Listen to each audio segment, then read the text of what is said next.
ശബരിമല സ്വർണ്ണ കവർച്ച കേസിലെ മുഖ്യപ്രതി ഉണ്ണികൃഷ്ണൻ പോറ്റിക്ക് ഇഡിയുടെ ചോദ്യമുനയിലേക്ക് ജാമ്യം ലഭിച്ച് ജയിൽ മോചിതനായ പോറ്റിക്ക് ഇന്ന് നേരിട്ട് സമൻസ് നൽകിയേക്കും. കവർച്ചയിൽ മറ്റു പ്രതികളുടെ കൂടുതൽ പങ്കാളിത്തം സംബന്ധിച്ച വിവരങ്ങളടക്കം ചോദ്യം ചെയ്യലിലൂടെ പുറത്തുവരുമെന്നാണ് പ്രതീക്ഷിക്കപ്പെടുന്നത്. ജിജീഷ് കരുണാകരൻ വിവരങ്ങളുമായി ചേരുകയാണ്. ജിജീഷ്, ആദ്യഘട്ടം മുതൽ തന്നെ ഇഡി ഉന്നയിക്കുന്നൊരു ചോദ്യമുണ്ട്. കാരണം ഈ കേവലം വട്ടിപ്പലിശയ്ക്ക് പൈസ നൽകി നടന്നിരുന്ന ഉണ്ണികൃഷ്ണൻ പോറ്റി എങ്ങനെയാണ് ഇത്രയധികം വലിയൊരു കോടീശ്വരനായി മാറുന്നത്, സംസ്ഥാനത്തിൻ്റെയും അതിന് പുറത്തുമൊക്കെ വസ്തുക്കൾ വാങ്ങിക്കൂട്ടുന്നത്? അപ്പോൾ ഇതൊരു പ്രസക്തമായ ചോദ്യമായി ആദ്യം മുതൽ തന്നെ എൻഫോഴ്സ്മെന്റ് ഡയറക്ടറേറ്റ് ചോദിക്കുന്നതാണ്. എന്തായാലും ഇപ്പോൾ ഇഡിയുടെ കസ്റ്റഡിയിലേക്ക് പോറ്റി എത്തിക്കഴിഞ്ഞാൽ ഇതിനൊക്കെയുള്ള ഒരു ഉത്തരം ഇഡിക്ക് ലഭിക്കുമെന്ന് വേണ്ട മനസ്സിലാക്കാം.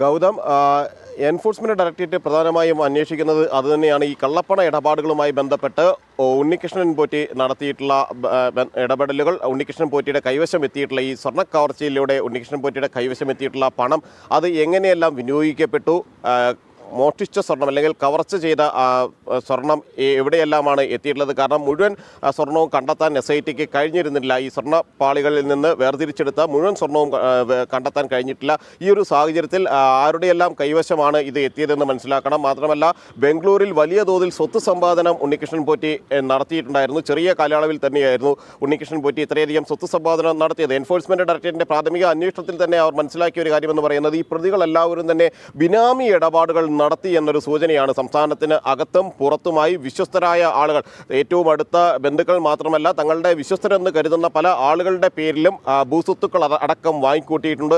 അങ്ങനെ വലിയ തോതിലുള്ള സ്വത്ത് സമ്പാദനം പല ഭാഗങ്ങളിൽ ബിനാമി പേരുകളിൽ നടത്തിയിട്ടുണ്ട്. അതുകൊണ്ട് തന്നെ എൻഫോഴ്സ്മെന്റ് ഡയറക്ടറേറ്റിനെ സംബന്ധിച്ചിടത്തോളം ഇത് സംബന്ധിച്ചും വിശദമായ അന്വേഷണം നടത്തേണ്ടതുണ്ട്. അതുകൊണ്ട് തന്നെ ചോദ്യം ചെയ്യേണ്ടവരുടെ പട്ടികയിൽ, ഏറ്റവും പ്രധാനമായും ചോദ്യം ചെയ്യേണ്ടവരുടെ പട്ടികയിൽ ആദ്യം തന്നെയാണ് ഉണ്ണികൃഷ്ണൻ പോറ്റിയുള്ളത്, മുരാരി ബാബു ഉണ്ടായിരുന്നത്. മുരാരി ബാബുവിനെ ചോദ്യം ചെയ്തപ്പോൾ ലഭിച്ച ചില വിവരങ്ങളും ഉണ്ണികൃഷ്ണൻ പോറ്റിയെ വിശദമായി ചോദ്യം ചെയ്യേണ്ടത് സൂചിപ്പിക്കുന്നത് തന്നെയായിരുന്നു. കാരണം മുരാരി ബാബു നൽകിയ മൊഴികളിൽ പലയിടത്തും പരാമർശിക്കുന്ന ഒരാളെന്ന് പറയുന്നത് ഉണ്ണികൃഷ്ണൻ പോറ്റിയാണ്. ഉണ്ണികൃഷ്ണൻ പോറ്റിയുമായുള്ള ബന്ധം മാത്രമല്ല, രാഷ്ട്രീയ നേതാക്കളുമായും തിരുവിതാംകൂർ ദേവസ്വം ബോർഡിൻ്റെ മുൻ പ്രസിഡന്റുമാരുമായും അംഗങ്ങളുമായും എല്ലാം തന്നെ വലിയ തോതിൽ സൗഹൃദമുണ്ടായിരുന്നു. ഈ സൗഹൃദങ്ങളെ പലതരത്തിലുള്ള ക്രമക്കേടുകൾക്ക് വേണ്ടി ഉണ്ണികൃഷ്ണൻ പോറ്റി ഉപയോഗിച്ചിട്ടുമുണ്ട്. അങ്ങനെയെങ്കിൽ ആരെല്ലാമാണ് ഇതിന് കൂട്ടുനിന്നിട്ടുള്ളത്, അവരുണ്ടാക്കിയിട്ടുള്ള സാമ്പത്തിക നേട്ടങ്ങൾ എന്തെല്ലാമാണ്? ഈ ഒരു അനധികൃത ഇടപെടലുകളിലൂടെയും ക്രമക്കേടുകളിലൂടെയും സ്വർണ്ണക്കവർച്ചയിലൂടെയും എല്ലാം തന്നെ വിവിധ തലത്തിൽ ശബരിമല ദേവസ്വം ബോർഡുമായി ബന്ധപ്പെട്ട്, ശബരിമലയിൽ തിരുവിതാംകൂർ ദേവസ്വം ബോർഡുമായി ബന്ധപ്പെട്ട് പ്രവർത്തിച്ചവരാണെങ്കിലും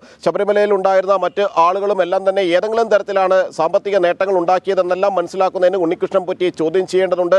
അതുകൊണ്ട് തന്നെയാണ് അന്വേഷണ സംഘം കഴിഞ്ഞ ദിവസം ഒരു കാര്യം വ്യക്തമാക്കിയത്. ഏറ്റവും ആദ്യം ഉണ്ണികൃഷ്ണൻ പോറ്റി ജയിൽ മോചിതനായതിനു ശേഷം ഏറ്റവും ആദ്യം ചോദ്യം ചെയ്യുക എന്നൊരു നടപടിയാണ്. ഉടൻ സമൻസ് നൽകും. ഇപ്പോൾ അന്വേഷണ സംഘം വ്യക്തമാക്കുന്നത് നേരിട്ട് സമൻസ് ഉണ്ണികൃഷ്ണൻ പോറ്റിക്ക് കൈമാറും എന്ന കാര്യമാണ്. അതിനുശേഷം, കാരണം 2 ദിവസം ജാമ്യവ്യവസ്ഥ SITയുടെ മുന്നിൽ ഹാജരാകണം, വെള്ളിയാഴ്ചയും ചൊവ്വാഴ്ചയും അന്വേഷണ സംഘത്തിന് മുന്നിൽ SITക്ക് മുന്നിൽ ഹാജരാകണം എന്ന ഒരു നിർദ്ദേശം നൽകിക്കൊണ്ടാണ് ഉണ്ണികൃഷ്ണൻ പോറ്റിക്ക് കോടതി ജാമ്യം അനുവദിച്ചിരിക്കുന്നത്. എന്നതുകൊണ്ട് തന്നെ ഈ ദിവസങ്ങളിൽ ഒഴികെയുള്ള മറ്റു ദിവസങ്ങളിൽ ഉണ്ണികൃഷ്ണൻ പോറ്റിയെ വിളിച്ചു വരുത്തുക, തുടർച്ചയായി ചോദ്യം ചെയ്യുക എന്ന ഒരു നടപടിയിലേക്കാണ് അന്വേഷണ സംഘം കടക്കുന്നത്. മാത്രമല്ല, ഒരുപക്ഷെ അറസ്റ്റ് ഉൾപ്പെടെയുള്ള നടപടിയിലേക്കും അത്തരം കാര്യങ്ങളിലേക്കും അന്വേഷണ സംഘം കടന്നേക്കും. കാരണം വിശദമായി കസ്റ്റഡിയിൽ വാങ്ങി ചോദ്യം ചെയ്യേണ്ടതുണ്ട് എന്നതുകൊണ്ട് തന്നെ കസ്റ്റഡിയിൽ വാങ്ങുന്നതിന് മുന്നോടി അറസ്റ്റ് നടപടികളിലേക്കും അന്വേഷണ സംഘം കടക്കുമെന്ന് തന്നെയാണ് മനസ്സിലാക്കുന്നത്. ശബരിമല സ്വർണ്ണ കവർച്ച കേസിൽ SIT അന്വേഷണം വഴിമുട്ടിയതോടെ പോറ്റി പുറത്തിറങ്ങി. എന്നാൽ പോറ്റിയെ പൊക്കാൻ എൻഫോഴ്സ്മെന്റ് ഡയറക്ടറേറ്റ് ഒരുങ്ങുകയാണ്. സമൻസ് അയച്ചുകൊണ്ടുള്ള നടപടികളിലേക്ക് ഇഡി കടക്കുകയാണ്. വിവരങ്ങൾ നൽകിയത്